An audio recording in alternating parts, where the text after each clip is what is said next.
Ayan, so nag-create ako ng video para mas lalong padaliin ang buhay nyo. Ay, hindi. Yung lesson nating number 4. Okay.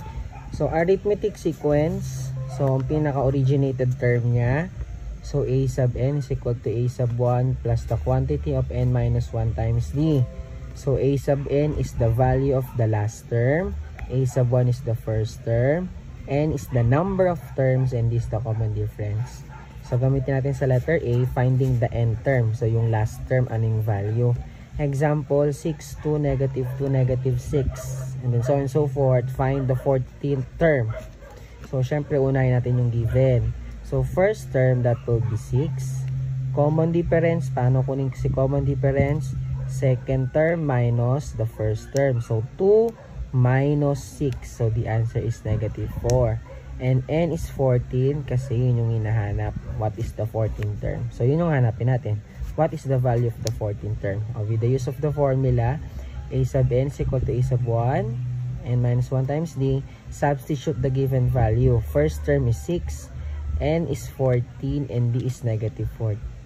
So, gagawin ay PEMDAS. So, sa loob, 14 minus 1, 13, and then copy si negative 4. Then si 6, 13 minus 4, 13 times negative 4, the answer is negative 52. So, magkaiba sila ng sign. So, yung gagawin, subtract. So, 52 minus 6 is 48. So, the sign will be negative. So, that will be the value of the last term.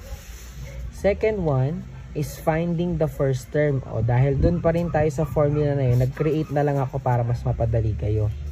So, yung last term minus the quantity of n minus 1 times d, yan na lang para mas mabilis makuha si first term.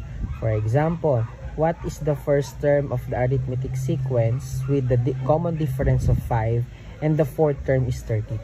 So, unang gagawin, given a 4, bakit naging a sub 4? The fourth term is value 32.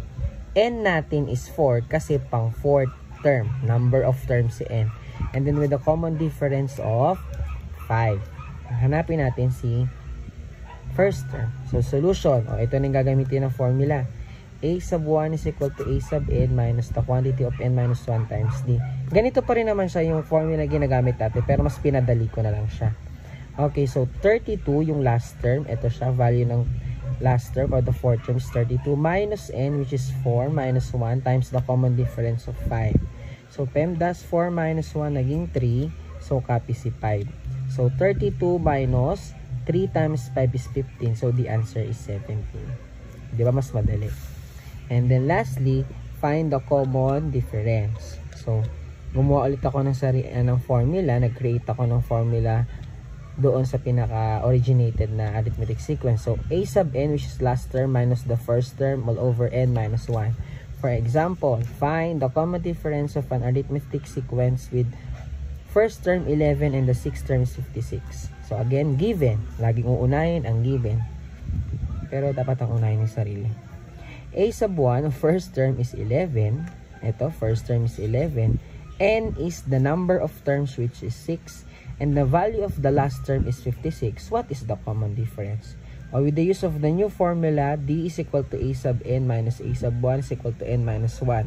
D is equal to 56, the last term, minus the first term which is 11 all over 6 minus 1.